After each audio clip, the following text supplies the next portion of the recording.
Hello friends, I hope आप सभी अच्छे होंगे और अपनी प्रिपरेशन को लेकर फोकस्ड होंगे। मैं सूरज वर्मा आप सभी का इस वीडियो में स्वागत करता हूं। आज हम क्लास 6 हिस्ट्री का चैप्टर नंबर 9 पढ़ने जा रहे हैं। 8 चैप्टर्स हमने ऑलरेडी कवर कर लिए हैं और आप जाकर सारे चैप्टर्स को प्लेलिस्ट के अंदर पढ़ सकते हैं।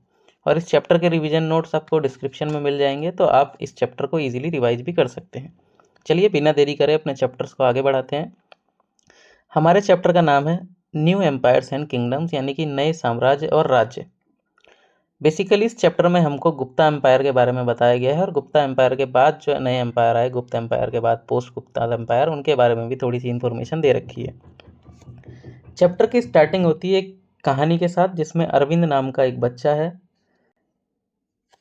इसको चूज करा जाता है अपने स्कूल में, एक प्ले होता है इसके स्कूल में। उस स्कूल प्ले के अंदर इसको एज अ किंग एक रोल करने के लिए इसको चूज करा जाता है। अरविंद जो है बहुत ज़्यादा खुश हो जाता है, क्योंकि वो सोचने लगता है कि अब तो मैं राजा का रोल प्ले करूँगा, तो मेरे को एक अच्छी सी पोशाक मिलेगी और हाथ में मेरे होगी तलवार अच्छी सी, और मैं क्या करूँगा, अपनी मूँछों को तानते हुए एक जगह से दूसरी जगह घूमूंगा। तो ये सब इमेजिन करके वो बहुत ज़्यादा खुश हो रहा होता है। बट वो एकदम से सरप्राइज हो जाता है जब उसको ये बोला जाता है कि आपने जो राजा का रोल प्ले करना है, उसके अंदर आपको करना क्या है कि आपको एक जगह बैठना है और आपको वीणा प्ले करना है, और उसी के साथ साथ आपको पोइट्री को रिसाइट करना है। तो वो एकदम से सोच में पड़ जाता है कि ऐसा कौन सा राजा है भाई जो कि क्या करता है, एक संगीतज्ञ है, यानी कि एक म्यूजिशियन किंग है, वीणा बजाता है। तो वही ये सोचता है कि ऐसा कौन राजा है, और उसके बारे में सोचने लगता है कि ऐसा कौन हो सकता है। तो जिस राजा के बारे में यहाँ डिस्कशन हो रहा है उसका नाम है समुद्रगुप्त, जो कि गुप्त एम्पायर के थे, गुप्त एम्पायर। और हमको आगे इसी चैप्टर में समुद्रगुप्त के बारे में बताया गया है। इससे पहले हमने चैप्टर्स में अशोका के बारे में पढ़ा था, जो कि कौन सा एम्पायर के थे, मौर्यन एम्पायर। तो मौर्यन एम्पायर जो था, उसके डिक्लाइन के बाद पोस्ट मौर्यन एम्पायर आता है। बहुत सारे छोटे छोटे रूलर्स जो हैं वो डोमिनेट करना स्टार्ट कर देते हैं। कुछ नेटिव रूलर्स होते हैं, कुछ बाहर से रूलर्स आते हैं, साउथ इंडिया में कुछ दूसरे रूलर्स होते हैं। तो मौर्यन एम्पायर के बाद कुछ पोस्ट मौर्यन रूलर्स होते हैं, बट मौर्यन एम्पायर के बाद जो एक बहुत बड़ा एम्पायर डेवलप होता है उसका नाम होता है गुप्त एम्पायर, या गुप्ता एम्पायर जिसको बोलते हैं। इसी गुप्ता एम्पायर के रूलर होते हैं समुद्रगुप्त। बट समुद्रगुप्त क्या है, समुद्रगुप्त के बारे में पढ़ने से पहले हमको थोड़ी सी इन्फॉर्मेशन गुप्ता एम्पायर के बारे में भी होनी चाहिए। तो यहाँ एक स्लाइड मैंने ऐड करी है, जिससे आपको गुप्ता एज के बारे में अच्छे से समझ में आ जाएगा। तो जो गुप्ता एम्पायर है, इसका एस्टेब्लिशमेंट या फिर इसके फाउंडर कौन थे, श्रीगुप्त। श्रीगुप्त के बाद जो नेक्स्ट रूलर होते हैं, ये सारे इंपोर्टेड रूलर्स दे रखे हैं गुप्ता एम्पायर के। इनका सन होता है घटोत्कच, जो कि श्रीगुप्त का सन होता है, जो कि फाउंडर होते हैं किसके, गुप्ता एम्पायर के। उसके बाद इनके बेटे आते हैं चंद्रगुप्त वन, उनके बेटे आते हैं समुद्रगुप्त, उसके बाद चंद्रगुप्त सेकेंड, कुमारगुप्त वन, और लास्ट में स्कंदगुप्त। अब एनसीईआरटी में हमको डायरेक्टली किसके बारे में इन्होंने एक्सप्लेन करा है, समुद्रगुप्त के बारे में। तो इस डायनेस्टी में डायरेक्ट हमको समुद्रगुप्त के बारे में ही बताया गया है, इसलिए हमको ये स्लाइड पढ़नी बहुत ज़्यादा जरूरी थी। समुद्रगुप्त जो है, इसको नेपोलियन भी बोला जाता है इंडिया का, क्योंकि समुद्रगुप्त के बारे में जो हमको इन्फॉर्मेशन मिलती है इंस्क्रिप्शंस के थ्रू, उसमें ऐसा लिखा है कि ये ऐसा राजा था जो कभी हारा नहीं था, इसलिए इसको नेपोलियन बोला जाता है। और ये सारी इन्फॉर्मेशन हमको इलाहाबाद के पिलर्स में मिलती है। ये सारी बातें अभी हम आगे डिस्कशन करेंगे, बट यहाँ समझने वाली चीज़ ये थी कि इसके फाउंडर कौन थे, गुप्त एम्पायर के श्रीगुप्त, और उसके बाद घटोत्कच, चंद्रगुप्त वन, और फिर इसके बाद आते हैं समुद्रगुप्त, जिनके बारे में अभी हमको पढ़ना है। और सबसे लास्ट रूलर जो है स्कंदगुप्त को माना जाता है, क्योंकि इसके बाद कोई पावरफुल रूलर नहीं हुआ गुप्ता एम्पायर में। ठीक है, तो आगे बढ़ें। Sorry. Prashastis and what they tell us. अब हमको प्रशस्तीज के बारे में बताया जा रहा है। Arvind was supposed to be acting as a Samudragupta, a famous ruler of a dynasty known as Gupta, या फिर गुप्त। तो जो अरविंद को रोल मिला था वो किसका रोल मिला था, समुद्रगुप्त, जो कि एक इंपॉर्टेंट डायनेस्टी के थे जिसका नाम था गुप्ता डायनेस्टी या फिर Gupta dynasty. We know about Samudragupta from a long inscription inscribed on Ashokan pillar at Allahabad. और ये जो समुद्र के बारे में, समुद्रगुप्त जी के बारे में जो हमको इन्फॉर्मेशन मिलती है, वो कहाँ से मिलती है, इलाहाबाद के अंदर अशोकन पिलर है। और ये जो इंस्क्रिप्शन है, इसको काव्य की फॉर्म में कंपोज करा गया है, किसके द्वारा, हरिसेन, जो कि इनका पोएट था, उनके द्वारा अशोकन पिलर के ऊपर जो इंस्क्रिप्शन लिखी है, उससे हमें समुद्रगुप्त के बारे में पता लगता है। तो हरिसेन कौन था? एक पोएट था और एक मिनिस्टर था जो कि समुद्रगुप्त की कोर्ट में रहता था। This inscription is of a special kind known as a prashasti. और ये जो इंस्क्रिप्शंस हमको मिलती हैं समुद्रगुप्त के टाइम पे, इनको एक स्पेशल नाम दिया गया है जिसका नाम है प्रशस्ति। और प्रशस्ति का संस्कृत में मीनिंग होता है इन प्रेज ऑफ। हालांकि प्रशस्ति जो हैं वो दूसरे रूलर्स के बारे में भी आपने देखा होगा जब हमने पिछला चैप्टर पढ़ा था। तो गौतमी पुत्र जो श्री सीताकर्णी जो थे, they became far important from the time of the Guptas. तो इनके टाइम पे भी प्रशस्ति का यूज करा जाता था। तो अब ये जो प्रशस्ति है जिसमें हमको समुद्रगुप्त के बारे में इंफॉर्मेशन मिलती है, इसमें है क्या? लेट अस सी व्हाट समुद्रगुप्तास प्रशस्ति टेल्स अस। तो हमको इनकी प्रशस्ति क्या बताती है? The poet praise the king in glowing terms. इन प्रशस्तियों के अंदर जो पोएट है, क्योंकि लिखा पोएट्स ने, तो ये पोएट जो है इन्होंने किंग को बिल्कुल ग्लोइंग टर्म्स में एक्सप्लेन करा है। जैसे कि किंग एज अ वॉरियर, एक लड़ाकू की तरह, एक ऐसा किंग जो कि कभी किसी जंग में हारा ही नहीं है, एक प्रशिक्षित राजा, विद्वान राजा के रूप में उसको दिखाया गया है, and the best of poets. He is also describes as equal to god. और ये जो प्रशस्ति हैं, ये जो इंस्क्रिप्शंस हैं, इनके अंदर जो है राजाओं को इक्वल टू गॉड दर्शाया गया है। द प्रशस्ति was composed in very long sentences. और ये प्रशस्ति बहुत लंबे लंबे सेंटेंसेस में हमको लिखी हुई दिखती हैं, जिसमें से एक छोटा सा पार्ट यहाँ पे दिया हुआ है हमको, समुद्रगुप्त द वॉरियर। तो समुद्रगुप्त जो हैं एक ऐसे राजा हैं जिनकी बॉडी बहुत ज़्यादा सुंदर है। और सुंदर किस लिए? क्योंकि उनके जो फेस है उसके ऊपर बहुत सारे आपको वेपन्स के मार्क्स देखने को मिलेंगे, जैसे scars caused by battle axes, arrows, spikes, spears. 100 marks उनके फेस के ऊपर लगे हुए हैं, कई सारे वेपन्स के। उनके बारे में एक प्रशस्ति के अंदर लिखा हुआ है कि उसके बावजूद, हालांकि वही उसकी सौंदर्य को क्या कर रहे हैं? बढ़ा रहे हैं, जो स्कार्स हैं राजा के मुंह पर। आगे बढ़े तो if you look at map 7 you will notice an area shaded in green. अब यहाँ इस मैप को देखते हैं पहले, तभी हमको चीज़ें समझ में आएंगी। यहाँ पे हमको कुछ एरियाज दिखेंगे जो कि ग्रीन कलर में शेडेड है। उसी के साथ साथ कुछ एरियाज ऐसे हैं जो हमको यहाँ दूसरे कलर में देखने को मिलते हैं। फिर तीसरा एरिया आपको ये यहाँ देखना है, ये जो डिफरेंट कलर है। और यहाँ पे जो कुछ आपको डॉट्स दिख रहे हैं रेड कलर के, ये 4 एरियाज को आपको ध्यान देना है। ठीक है, ये ग्रीन है, ये पर्पल, ये ब्लू, और ये जो रेड कलर में डॉट्स हैं। तो जब आप उस मैप को देखेंगे तो आप नोटिस करेंगे an area shaded in green, आपको ग्रीन कलर दिखेगा। उसी के साथ साथ एक सीरीज दिखेगी रेड डॉट्स की ईस्टर्न कोस्ट के पास। उसी के साथ साथ आपको पर्पल में कुछ मार्क्स दिखेंगे और ब्लू में भी आपको कुछ एरिया शेडेड मिलेगा। This map is based on the information provided in the प्रशस्ति। और ये मैप किस पे बेस्ड है? जो हमको प्रशस्ति के अंदर इंफॉर्मेशंस मिलती हैं उसी पे बेस्ड है ये मैप, जिसमें जो हरिसेन है, जो कि क्या है? पोएट या फिर एक मिनिस्टर हैं किसके? समुद्रगुप्त के। वो क्या डिस्क्राइब करते हैं? 4 टाइप के डिफरेंट काइंड ऑफ रूलर्स, और बताते हैं कि समुद्रगुप्त जो हैं उनकी पॉलिसीज़ क्या थी इन लोगों के प्रति। तो देखते हैं कौन से 4 टाइप के रूलर्स के बारे में बताया जा रहा है हमको। तो सबसे पहले टाइप के रूलर हैं द रूलर ऑफ आर्यवर्त, जो हमको ग्रीन कलर के अंदर दिखा है ना, ये जो हमको ग्रीन कलर में शेडेड एरिया दिख रहा है, यहाँ के जो रूलर्स थे उनका नाम था आर्यवर्त। आगे हमसे क्या कहा जा रहा है? Here there were 9 rulers who were uprooted. यहाँ पे 9 रूलर्स जो हैं वो रूल करते थे और इनको उखाड़ के फेंक दिया गया, मतलब इनको हरा दिया गया। और उसके बाद इनके किंगडम्स को क्या करा? समुद्रगुप्त के एम्पायर में ही जोड़ दिया गया। यानी यहाँ के राजाओं को हरा के इनके एरियाज को किस में जोड़ लिया गया? समुद्रगुप्त एम्पायर में। द रूलर्स ऑफ दक्षिण पथ, हेयर देयर वर 12 रूलर्स। तो जो दक्षिण पथ के रूलर्स थे, जो कि हमको कौन से कलर के अंदर दिखेंगे? ये जो रेड डॉट्स में अंदर हमको दिखेंगे, यहाँ पे ये जो रेड डॉट्स आपको दिख रहे हैं, इनके बारे में हमको बताया जा रहा है कि जो दक्षिण पथ के रूलर्स थे, और यहाँ पे कितने रूलर्स थे? 12 rulers. Some of whose capitals are marked with red dot on the map. तो रेड डॉट से हमको उनकी सिटीज़ दिखा रखी हैं। They surrendered to Samudragupta after being defeated and then allowed them to rule again. Samudragupta जब इनको हराते हैं तो ये सरेंडर कर देते हैं, और उसके बाद समुद्रगुप्त जो है वो इनको वापस से रूल करने की अनुमति दे देते हैं। तो यहाँ आपने एक डिफरेंस देखा कि जो आर्यवर्त एरिया था, यहाँ के जो रूलर्स थे, इनको हरा के अपने अंदर शामिल कर लिया अपने साम्राज्य में, बट इनको क्या करा? हराने के बाद दोबारा से रूल करने की परमिशन दे दी। नेक्स्ट आते हैं the inner circle of neighbouring states including Assam, coastal Bengal, Nepal and a number of Sangh in the northwest marked in the purple on the map. They brought tribute, follow his orders and attended his court. अब third जो हमको बताया जा रहा है वो ये वाला एरिया बताया जा रहा है जो कि हमको पर्पल कलर के अंदर दिख रहा है।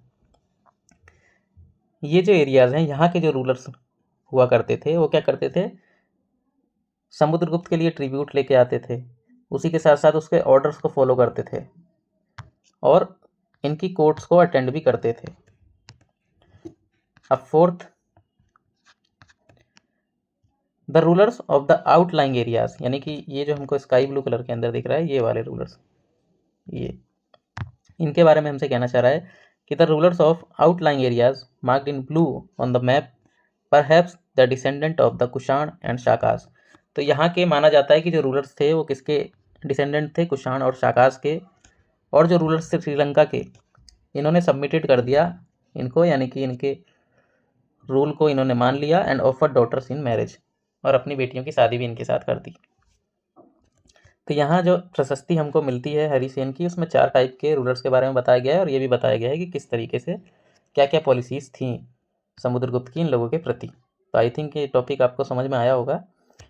तो आगे कह रहा है फाइंड प्रयागराज मतलब Allahabad, Ujjain and Pataliputra on the map, these were important centre of Gupta ruler. तो ये आपको मैप में देखना है कि प्रयागराज या फिर जिसको प्रयाग बोला गया प्रयाग और पाटलिपुत्र और थर्ड बोला गया है उज्जैन, ये जो है इंपॉर्टेंट एरियाज थे किसके, गुप्ता रूलर्स के। नेक्स्ट क्वेश्चन हमसे पूछा गया है what was the difference between the way in which Samudragupta treated the rulers of Aryavarta and Dakshinapatha. ये आप मेरे को बताएंगे कि क्या डिफरेंस था कि जो समुद्रगुप्त था वो आर्यवर्त और दक्षिणपथ इन दोनों को अलग अलग तरीके से ट्रीट करता था, वो कौन से तरीके थे। आगे बढ़ें, आता है जीनियोलॉजीज यानी कि वंशावलियाँ। Most prashastis also mention the ancestor of ruler. अब कुछ प्रशस्ति हमको ऐसे मिलती हैं जिससे हमको पता लगता है इनके एंसेस्टर्स के बारे में, इनके पूर्वजों के बारे में। This one mention Samudragupta's great grandfather, grandfather, father and mother. His mother Kumar Devi belongs to the Lichchhavigana while his father Chandragupta was the first ruler of the Gupta dynasty to adopt the grand title of महाराजा अधिराज। अब हमको basically क्या कहा जा रहा है कि कुछ प्रशस्तियाँ ऐसी होती हैं जिससे हमको क्या किनकी जानकारी मिलती है, इनके पूर्वजों की जानकारी मिलती है। अब पूर्वजों में वो ग्रेट ग्रैंडफादर, फादर, मदर के बारे में, इन सब के बारे में इंफॉर्मेशन मिलती है। जैसे कि समुद्रगुप्त की माता जी का नाम क्या था, कुमार देवी, और ये कहाँ बिलोंग करती थी, लक्ष्मीगण से बिलोंग करती थी। और जो समुद्रगुप्त थे इनके पिताजी का नाम था चंद्रगुप्त, और ये फर्स्ट रूलर थे अपनी डायनेस्टी के जिन्होंने अब टाइटल ग्रहण करा, कौन सा, महाराजा Adhiraj.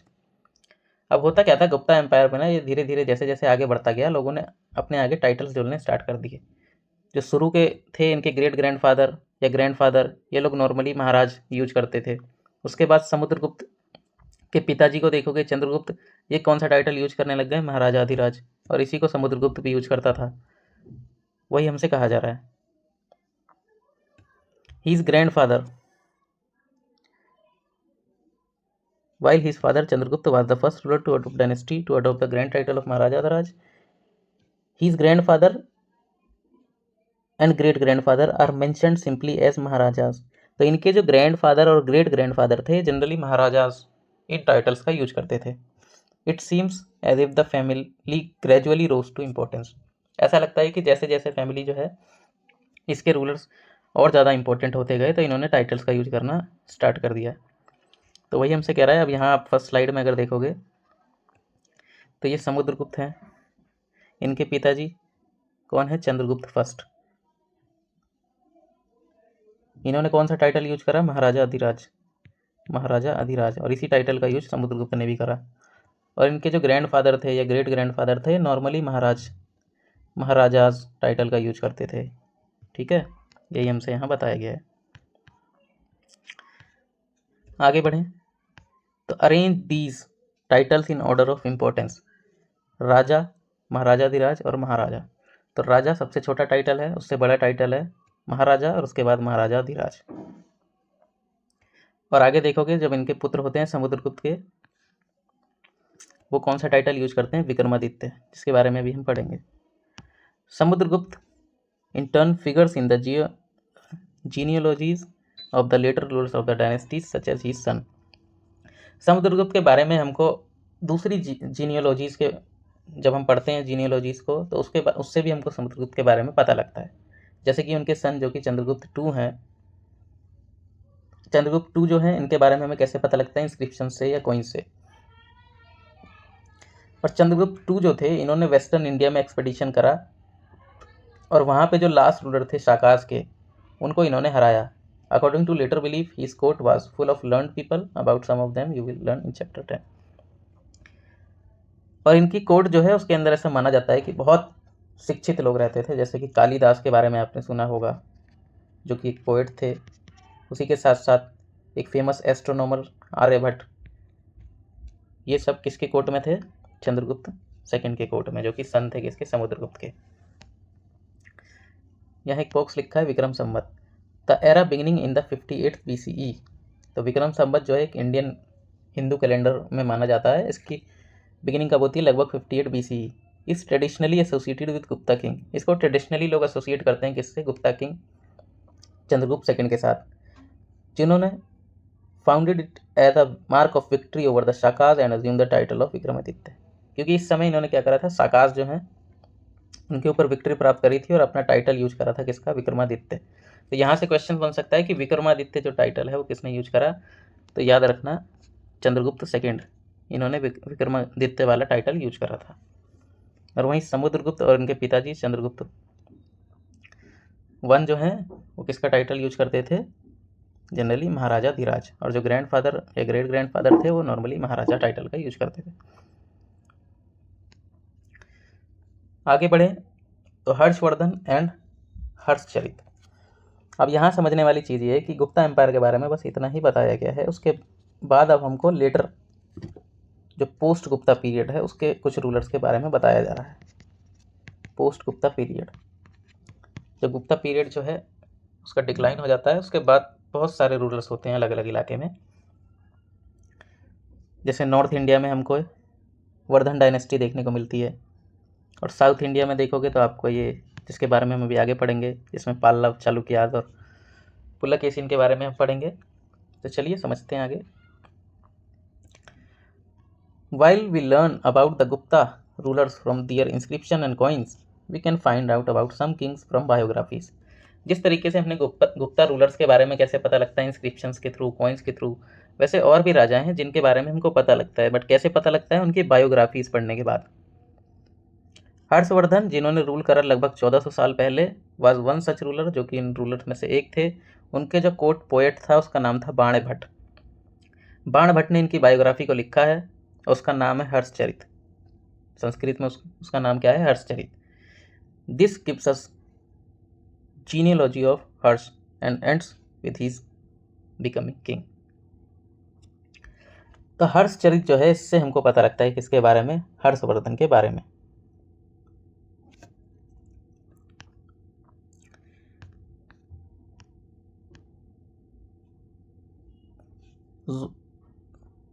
Xuanzang, about whom you read in chapter 8, also spent a lot of time at Harsh's court and left a detailed account of what he saw। तो इनके कोर्ट में ये एक चाइनीज ट्रैवलर था, इसने भी बहुत सारी चीज़ें लिखी हैं जहाँ से हमको इनके बारे में नॉलेज मिलती है। अब आगे बढ़ें। Harsha was not the eldest son of his father. North India में हमको हर्षवर्धन वाली जो वर्धन डायनेस्टी है वो मिलती है, और ये जो हर्ष थे ये अपनी फैमिली के बड़े बेटे नहीं थे, बट फिर भी इनके फादर और जो बड़ा भाई होता है उसके, उनकी डेथ के बाद इनको रूलर बनाया जाता है। कहाँ का, थानेसर का। ये थानेसर कहाँ पड़ता है, प्रेजेंट डे आप एसोसिएट कर सकते हो हरियाणा से, जो हरियाणा के आसपास वाला इलाका है वहाँ पे ये रूल करते थे, Thanesar. After both his father and elder brother dies, his brother in law was the ruler of Kannauj. इनके जो जीजा जी थे वो कन्नौज के रूलर थे, and he was killed by the ruler of Bengal, जिसको बंगाल के रूलर्स के द्वारा मार दिया गया। Harsha took over the kingdom of Kannauj and then lead an army against the ruler of Bengal. तो हर्ष क्या करता है, बाद में बंगाल के जो रूलर्स हैं उनके ऊपर हमला कर देता है और जीत भी जाता है। अब इसको स्टोरी को समझते हैं कुछ ईजी वे में, क्योंकि यहाँ थोड़ा सा बैकग्राउंड हमको समझना पड़ेगा। जैसे ये है थानेसर, जो इनका इम्पोर्टेंट रूल एरिया। सेकंड बात हो रही है कन्नौज की। थर्ड बात हम करेंगे किसकी, जो बंगाल के रूलर्स हैं उनकी, बंगाल रूलर्स। अब थानेसर जो है, यहाँ पे हर्षवर्धन जो हैं इनके बड़े भाई, जिसका नाम होता है राज्यवर्धन, इनका रूल होता है। और इनकी बहन की शादी जो कन्नौज के राजा होते हैं उनके साथ कर दी जाती है। अब ये जो बंगाल वाले एरिया के रूलर्स हैं, ये कन्नौज के ऊपर हमला कर देते हैं। जब ये कन्नौज पे हमला करते हैं तो ये जो हर्षवर्धन के भाई हैं, जिनका नाम है राज्यवर्धन, ये अपनी बहन के पति का बदला लेने के लिए ये क्या करते हैं, कन्नौज की हेल्प करने चले जाते हैं। अब वहाँ पे होता क्या है कि जो कन्नौज के रूलर्स होते हैं उनकी भी मौत हो जाती है, और इनकी बहन क्या है, उनको किसी तरीके से वहाँ से निकाल दिया जाता है। और जो हर्षवर्धन के भाई हैं राज्यवर्धन, ये जब यहाँ बचाने जाते हैं तो इनकी भी यहाँ मौत हो जाती है। बड़े भाई की मौत के बाद जो हर्षवर्धन है ये रूलर बनते हैं, जिसके बारे में हमको बताया है कि हर्षवर्धन जो है वो बड़े बेटे नहीं थे, बट फादर और अपने भाई की डेथ के बाद इनको राजा बना दिया गया। और फिर जब ये राजा बनते हैं तब ये कन्नौज के ऊपर हमला करते हैं, क्योंकि बंगाल वाले रूलर्स जो हैं इनका इस पर कब्जा हो जाता है। और फिर कन्नौज को ये अपने अंडर में ले लेते हैं, और उसके बाद बंगाल के आसपास वाला जो रूलर्स वाला इलाका है, यहाँ पे ये लोग हमला करते हैं और इनको भी जीत लेता है। यानी कि अपने भाई और जीजा का बदला ले लेता है कौन, Harshvardhan. Although he was successful in the east and conquered Magad and probably Bengal also, हालांकि वो सक्सेसफुल हो जाता है, ईस्ट में मगध के ऊपर कब्जा कर लेता है, बंगाल वाला एरिया पे कब्जा कर लेता है, बट जो इंसान की भूख होती है ना, वो इंसान को ले डुबाती है। अब इसने क्या करा, बंगाल के ऊपर कब्जा कर लिया, मगध के ऊपर कब्जा कर लिया, अपना बदला पूरा कर लिया, बट इसका मन करता है कि अब क्या करते हैं, आगे और बढ़ते हैं, नए और एरियाज को कब्जाने की कोशिश करते हैं। बट जैसे ही ये नर्मदा नदी को क्रॉस करता है और दक्कन की तरफ जाता है, तो वहाँ पे एक इम्पोर्टेंट रूलर है जिसका नाम है पुलकेशिन II, उससे इनका सामना होता है और वहाँ पे इसकी हार हो जाती है। But was stopped by a ruler belonging to Chalukya dynasty, जिसका नाम है पुलकेशिन II। तो जब ये साउथ की तरफ जाता है तो फिर पुलकेशिन II इसके ऊपर हमला कर देता है और इसकी हार हो जाती है, जो कि इसकी पहली और आखिरी हार थी। नेक्स्ट आते हैं पल्लवास, चालुक्यास एंड पुलकेशिन II। पल्लव, चालुक्य और पुलकेशिन II। पुलकेशिन II अभी हमने देखा कौन सी डायनेस्टी का था, चालुक्य डायनेस्टी का, जिसने हर्षवर्धन को हराया था। द पल्लवास एंड चालुक्यास, तो पल्लव और Chalukya were the most important ruling dynasty in the south India. North India में हमने देखा कौन सा था, वर्धन डायनेस्टी, जिसके राजा हर्षवर्धन थे। वहीं अगर साउथ की बात करें तो यहाँ पे दो इंपॉर्टेंट रूलर्स थे, पल्लव डायनेस्टी के और चालुक्य डायनेस्टी के। The kingdoms of Pallava spread from the region around their capital Kanchipuram to Kaveri delta. तो अगर हम पल्लव की बात करें तो पल्लव डायनेस्टी कहाँ से कहाँ तक फैली हुई थी, ये इंपॉर्टेंट है एग्जाम पर्सपेक्टिव से, इसको याद करना है कि पल्लव डायनेस्टी का एरिया कहाँ से कहाँ तक स्प्रेड था, इनकी कैपिटल कैंचीपुरम से लेकर कावेरी नदी के डेल्टा तक। और अगर हम चालुक्य डायनेस्टी की बात करें तो इनका सेंटर क्या था, रायचूर दोआब के पास। और ये रायचूर दोआब कहाँ है, between the reverse Krishna and Tungabhadra. तो कृष्णा और तुंगभद्रा नदी के बीच वाला जो एरिया था रायचूर दोआब, वहाँ पे चालुक्य रूलर्स का कब्जा था, और वहीं कैंचीपुरम से कावेरी डेल्टा तक पल्लव इनका रूल हुआ करता था। Aihole the capital of Chalukya was an important trading centre. और ये जो चालुक्य डायनेस्टी है इनका इम्पोर्टेंट सेंटर था कौन सा, Aihole. It developed as a religious centre with a number of temples, और बाद में डेवलप्ड हो गया एज अ रिलीजियस सेंटर, जहाँ पे हमको बहुत सारे टेम्पल्स देखने को मिलते हैं। पल्लव और चालुक्य जो थे ना, ये दोनों आपस में एक दूसरे के ऊपर अटैक करते रहते थे, एक दूसरे की लैंड को कैप्चर करने के लिए, specially attacking the capital cities. Specially एक दूसरे की कैपिटल सिटीज़ पे लोग अटैक करते रहते थे, जो कि कैसी थी, प्रोस्पेरस टाउन्स वाली सिटीज़ थी। The best known Chalukya ruler was Pulakeshin II। तो जो बहुत ज़्यादा डोमिनेटिंग या इम्पोर्टेंट रूलर थे चालुक्य डायनेस्टी के, वो कौन थे, Pulakeshin II। We know about him from a prashasti, इनके बारे में भी हमको एक प्रशस्ति के थ्रू हमको इनके बारे में पता लगता है। पर इसको किसने कंपोज करा? इनके कोर्ट पोएट ने, जिसका नाम था रवि कीर्ति। अभी तक हमने 3 लोगों के और 3 लोगों के पोएट्स के नाम पढ़े हैं। सबसे पहले हमको प्रशस्ति किसके बारे में मिल रही थी? सबसे पहले हमको प्रशस्ति मिली समुद्रगुप्त के बारे में, और उनके पोएट का नाम क्या था? हरिसेन। उसके बाद हर्षवर्धन, उनकी बायोग्राफी जो है वो किसने लिखी थी? उनका जो पोएट था उसका नाम क्या था? बाणभट्ट। अभी जो पुलकेशिन 2 है, इसके पोएट का नाम क्या है? रवि कीर्ति। ये तीनों हमको नाम याद रखने हैं, बहुत ज़्यादा इंपॉर्टेंट है। This tells about his ancestors who were traced back through 4 generation from father to son. और ये जो हमको प्रशस्ति मिलती है पुलकेशिन 2, जो कि रवि कीर्ति ने लिखी है, कंपोज करी है, इस प्रशस्ति के थ्रू हमको क्या क्या चीज़ें पता लगती हैं? जैसे कि हमको इनके एंसेस्टर्स के बारे में पता लगता है कि इनके पूर्वज कौन कौन से हैं। उसी के साथ साथ ये जो एक्सपेडिशन करते थे दूसरे इलाकों को कब्जाने के लिए या दूसरे इलाकों में अपना प्रभुत्व जमाने के लिए, उसके बारे में हमको पता लगता है। हर्षवर्धन को जो इन्होंने रोका था उसके बारे में भी हमको इन्हीं प्रशस्तियों के थ्रू पता लगता है। और इन्होंने जो पल्लवों पर अटैक करा था उसके बारे में भी ये सारी इन्फॉर्मेशन हमको कहाँ से मिलती है? जो रवि कीर्ति की प्रशस्ति है उसके थ्रू। पुलकेशिन 2 जो है उनको ये किंगडम किससे मिला था? अपने अंकल से मिला था। अकॉर्डिंग टू रवि कीर्ति यानी कि उनके पोएट के अनुसार, he lead expedition along both the west and east coast. ये एक्सपेडिशन करते रहते थे दोनों कोस्ट की तरफ। उसके अलावा इन्होंने क्या करा? हर्ष को रोकने का काम करा था। There is interesting play of words in the poem. Harsha means happiness. तो पोएम में रवि कीर्ति ने यूज करा है कि हर्ष का मतलब होता है क्या? हैप्पीनेस। और पोएट ने ये बोला कि आज से जो हर्ष है ना, वो हर्ष नहीं रहेगा। Pulakeshin also attack the Pallava king who took shelter behind the wall of Kanchipuram. Pulakeshin 2 ने किसके ऊपर? जो पल्लव डायनेस्टी का रूलर था उसके ऊपर भी हमला करा, जो कि कहाँ जाके छिप गया? कांचीपुरम की दीवारों के पीछे। बट जो चालुक्य डायनेस्टी है, इसकी विक्ट्री जो है वो शॉर्ट लिव्ड थी। अल्टीमेटली देखोगे पल्लव चालुक्यास इन दोनों को उखाड़ फेंकेंगे जब नए रूलर्स डेवलप होंगे, जो कि क्या थे? राष्ट्रकूट एंड चोला डायनेस्टी, जिसके बारे में हम अगली क्लासेस में पढ़ेंगे। तो ये वाले रूलर्स भी देखोगे, इनको उखाड़ फेंकने का काम करेंगे राष्ट्रकूट या फिर चोला डायनेस्टी के लोग। तो यहाँ हमने क्या समझा?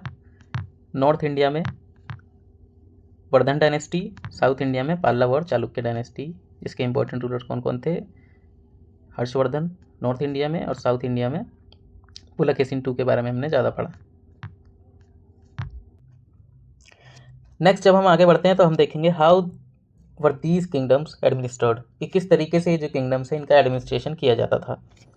As in the case of earlier kings, land revenue remain important for these rulers. तो जिस तरीके से जो पुराने रूलर्स हुआ करते थे उनके लिए लैंड रेवेन्यू बहुत ज़्यादा इंपॉर्टेंट होती थी, सेम उसी तरीके से इन रूलर्स के लिए भी लैंड रेवेन्यू जो है वो बहुत ज़्यादा इंपॉर्टेंट थी। And the villages remain the basic unit of administration, और विलेजेस जो थे वो बेसिक यूनिट ऑफ एडमिनिस्ट्रेशन थे। There were some new developments as well, but पुराने राजाओं के मुकाबले अब हम देखेंगे कि जो किंग्स थे ना, ये बहुत सारे स्टेप्स को परफॉर्म करते थे to win the support of man who were powerful. जो लोग पावरफुल होते थे समाज के अंदर, चाहे वो इकोनॉमिकली पावरफुल हो, चाहे सोशली, चाहे वो पॉलिटिकली या मिलिट्री स्ट्रेंथ उनके पास ज़्यादा है, तो जितने भी पावरफुल लोग होते थे उनका सपोर्ट पाने की कोशिश करते थे ये राजा, क्योंकि इनको ऐसा लगता था ना कि अगर पावरफुल लोग हमसे आके मिल जाएंगे तो हम और ज़्यादा पावरफुल हो जाएंगे, या हमारे साथ मिल जाने से ये होगा कि कल को ये रिटेलिएट नहीं कर पाएंगे। तो इसलिए क्या करते थे, जो पावरफुल लोग थे उनको आपस अपने साथ मिलाने की कोशिश करते थे। एग्जाम्पल के लिए इन्होंने बहुत सारे स्टेप्स लिए, जैसे some important administrative post were now hereditary. बहुत सारी पोस्ट ऐसी थी जिनको इन्होंने हेरिडेटरी कर दिया। हेरिडेटरी का मतलब, जैसे मान लो मैं आज के टाइम पे मंत्री हूँ तो कल को मेरा बेटा भी क्या करेगा, बिना कुछ करे मंत्री पद पे आ जाएगा। तो इन्होंने बहुत सारी पोस्ट को हेरिडेटरी कर दिया। This means that son succeed father to this post. तो जो पिताजी की पोस्ट थी वही सन की पोस्ट हो जाएगी बिना कुछ करे। For example the poet Harisena, जो इनका पोएट था हरिसेन, वाज अ महादंड नायक या फिर चीफ जुडिशियल ऑफिसर, अपने पिताजी की तरह। मतलब ये जो हरिसेन पोएट है, इनके पिताजी जो थे ये क्या थे? चीफ जुडिशियल ऑफिसर थे। और हरिसेन को भी क्या बनाया गया? चीफ जुडिशियल ऑफिसर, क्योंकि ये पोस्ट कैसी कर दी गई? हेरिडेटरी कर दी गई। और चीफ जुडिशियल ऑफिसर का दूसरा नाम क्या है? महादंड नायक। और कई बार ऐसा होता था कि एक ही इंसान जो है उसको बहुत सारे ऑफिस, बहुत सारी पोस्ट जो है एक ही इंसान को दे दी जाती थी। एग्जाम्पल के लिए ये जो हरि सेन थे, जो कि कवि थे इनके, जो कि पोइट थे, ये महादंडनायक यानी कि चीफ जुडिशियल ऑफिसर होने के साथ साथ ये इंपॉर्टेंट मिनिस्टर भी थे और minister of peace and war भी थे। यहाँ पे एग्जाम्पल ये दिखा रहा है कि एक से ज़्यादा पोस्ट एक इंसान कैरी कर रहा है। अब यहाँ पे जो महादंडनायक था उसका मतलब क्या था, चीफ जुडिशियल ऑफिसर। सेम उसी तरीके से इंपॉर्टेंट मिनिस्टर का मतलब दूसरी भाषा में कुमार अमत से, और वहीं संदेह विग्रही का बोला जाता था minister of peace and war को। अब आपको क्या करना है, एग्जाम पर्सपेक्टिव से ये सारे जो नाम है सिंपल नेम और उसके साथ साथ ये जो कॉम्प्लेक्स नेम आपको दे रखे हैं इनको आपको लिखना है। जैसे चीफ जुडिशियल ऑफिसर लिखना है इधर, और फिर इधर लिखना है कि उसको महादंडनायक बोलते थे, क्योंकि आगे और भी नाम आने वाले हैं। Besides important man probably had to stay in local administration, और उसके साथ साथ जो पावरफुल लोग हुआ करते थे उनको भी लोकल एडमिनिस्ट्रेशन में शामिल कर लिया जाता था। और इनके अंदर कौन कौन लोग इंक्लूड होते थे, जैसे जी चीफ बैंकर्स होते थे या मर्चेंट्स होते थे सिटीज़ के, उनको नगर श्रेष्ठी बोला जाता था। ये लोग क्या है, जो लोकल एडमिनिस्ट्रेशन था उसके अंदर शामिल होते थे। उसी के साथ साथ दूसरे लोगों को देखोगे तो सार्थवा, या फिर कह सकते हैं लीडर ऑफ मर्चेंट कारवान्स, जो मर्चेंट्स का कारवां होता था उसके जो लीडर्स होते थे वो लोकल एडमिनिस्ट्रेशन में शामिल होते थे। या फिर प्राथमा कुलिका, या फिर जिसको चीफ क्राफ्टमैन बोलते थे, ये लोग होते थे। एंड द हेड ऑफ कयास्थ, या फिर जिसको बोलते थे स्क्राइब, तो स्क्राइब के हेड हो गए, चीफ क्राफ्टमैन के हेड हो गए, मर्चेंट के हेड हो गए, उसी के साथ साथ बैंकर या फिर मर्चेंट कारवां के हेड। ये सारे लोग क्या करते थे, लोकल एडमिनिस्ट्रेशन में पार्टिसिपेट करते थे। These policies were reasonably effective, but sooner or later some of these powerful men grew strong enough to set up independent kingdoms. ये जो पॉलिसीज़ राजाओं ने बनाई थी कि पोस्ट को हेरिडेटरी कर देंगे और जो पावरफुल लोग हैं उनको क्या करेंगे, एडमिनिस्ट्रेशन में शामिल करेंगे, ये कुछ हद तक तो इफेक्टिव थी। बट जैसे जैसे रूलर्स क्या करते थे, बाद में वीक होते थे, तब ये जितने भी इन्फ्लुएंशियल पीपल हैं, ये जो भी स्ट्रॉन्ग पीपल हैं, ये लोग क्या करते थे, इंडिपेंडेंट होने की कोशिश करने लगते थे। अब यहाँ हमसे वही सवाल पूछा जा रहा है, what do you think may have been the advantage and disadvantage of having hereditary officers. तो हेरिडेटरी ऑफिसर्स जो राजा रखते थे इसका फ़ायदा क्या होता था। तो फ़ायदा ये हो सकता था कि उन राजाओं को ऐसा लगता था कि हेरिडेटरी पोस्ट होने से ये जो आने वाली आगे जनरेशन है सारे क्या हैं, लॉयल रहेंगे रॉयल फैमिली के लिए। उसके साथ साथ बिना किसी प्रशिक्षण के, बिना किसी ट्रेनिंग के, अगर फादर वही काम कर रहा है तो बच्चा भी क्या करेगा, वही काम करने लगेगा। तो ये सारी चीज़ें सोचकर ये लोग हेरिडेटरी पोस्ट को करते थे। डिसएडवांटेज वही हो गई कि कोई किसी का पिता अगर मान लो किसी पोस्ट पे है तो ज़रूरी नहीं है बेटे के अंदर वो क्वालिटीज़ हों। तो इसके बहुत सारे नुकसान थे, जो योग्य लोग होते थे उनको पोस्ट नहीं मिलती थी हेरिडेटरी होने के कारण। आगे बढ़ते हैं, a new kind of army. अब आर्मी किस तरीके की देखने को मिलती थी, लाइक अर्लियर रूलर्स, जैसे पिछले रूलर्स हमने देखा, सेम उस तरीके से बहुत सारे राजा थे जिनके पास वेल ऑर्गेनाइज्ड आर्मी हुआ करती थी, जिसके अंदर एलिफेंट, चैरियोट्स, कैवलरी और फुट सोल्जर्स हुआ करते थे, हाथी, घोड़े, बग्गी, उसके साथ साथ घुड़सवार और जो पैदल चलने वाले सोल्जर्स हैं वो सब होते थे। उसके अलावा there were military leaders who provide the king with troops whenever he needed them. इन चीज़ों के अलावा कुछ मिलिट्री लीडर्स हुआ करते थे, और ये क्या करते थे, जब राजा को ज़रूरत होती थी उस टाइम पे ये लोग ट्रूप्स, सैनिक वगैरह प्रोवाइड करते थे, सैनिक सहायता। They were not paid regular salary, इनको रेगुलर सैलरीज नहीं मिलती थी, बल्कि उसके बदले इनको लैंड्स ग्रांट कर दी जाती थी, और उसी लैंड को जो इनको मिली थी उसी से ये लोग रेवेन्यू कलेक्ट करते थे और अपनी आर्मी को मेंटेन करते थे, हॉर्सेस को मेंटेन करते थे। और जब भी युद्ध के टाइम पे राजा को ज़रूरत होती थी तो ये इक्विपमेंट प्रोवाइड करते थे वॉरफेयर के टाइम पे, युद्ध के टाइम पे। These men were known as samanta. तो यहाँ से नाम याद रखना कि ये जो मिलिट्री लीडर्स थे इनको सामंत बोला गया है। Whenever the ruler was weak samanta try to become independent. जब भी ये रूलर वीक होता था तो ये अपने आप को इंडिपेंडेंट करने की कोशिश करते थे। नेक्स्ट आते हैं असेंबलीज इन सदर्न किंगडम्स। कि सदर्न जो किंगडम्स थे, जैसे हमने पल्लवास के बारे में देखा, उसके साथ साथ चालुक्यास के बारे में देखा, तो ये सारे कैसे थे, सदर्न किंगडम्स थे। तो यहाँ पे किस तरीके की असेंबलीज थी उसके बारे में हमको बताया जा रहा है। तो जो लोग असेंबलीज करते थे या असेंबलीज जो होती थी सभाएं लोगों की, वो जनरली देखोगे तो 3 टाइप्स की आपको देखने को मिलेगी। एक का नाम था सभा, दूसरी उर, और तीसरी टाइप जो था उसका नाम था नगरम। मतलब 3 टाइप की असेंबलीज हमको देखने को मिलती है। जिसमें से जो सभा थी इसके मेंबर्स कौन होते थे, ब्राह्मण मेंबर्स होते थे, और ये जो उर थी इसके नॉन ब्राह्मण मेंबर्स होते थे, और ये जो नगरम है ये मर्चेंट्स का ऑर्गेनाइजेशन या फिर असेंबली हुआ करती थी। चलिए आगे पढ़ते हैं। The inscription of the Pallavas mention a number of local assemblies. तो पल्लव किंगडम के जो इंस्क्रिप्शन है उससे हमें बहुत सारी लोकल असेंबलीज के बारे में पता लगता है, जैसे दीज इंक्लूड द सभा।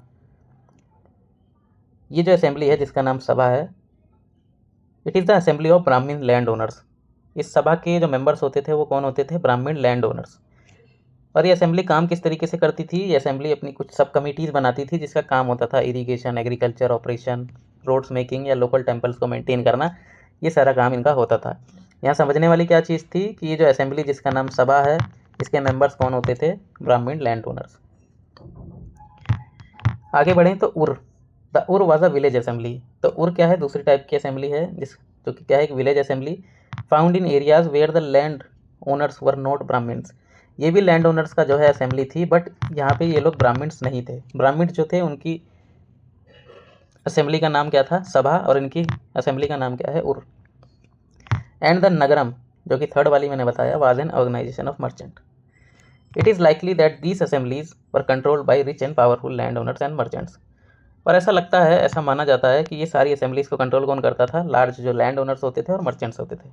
जैसे कि हमने देखा कि जो सभा थी और जो उर थी उसके ओनर क्या थे, लार्ज लैंड ओनर्स ही थे, चाहे वो ब्राह्मण्स हो चाहे नॉन ब्राह्मण्स हो। वहीं देखेंगे तो नगरम जो है उसको कौन कंट्रोल करता था, जो मर्चेंट्स होते थे, व्यापारी। तो जाहिर सी बात है कि जो पैसे वाले लोग थे, जो पावरफुल लोग थे, वही इनको कंट्रोल करते थे। Many of these assemblies continue to function for centuries. और बहुत सारी असेंबलीज ऐसी हैं जो कि कई सेंचुरी तक काम करती रही थी।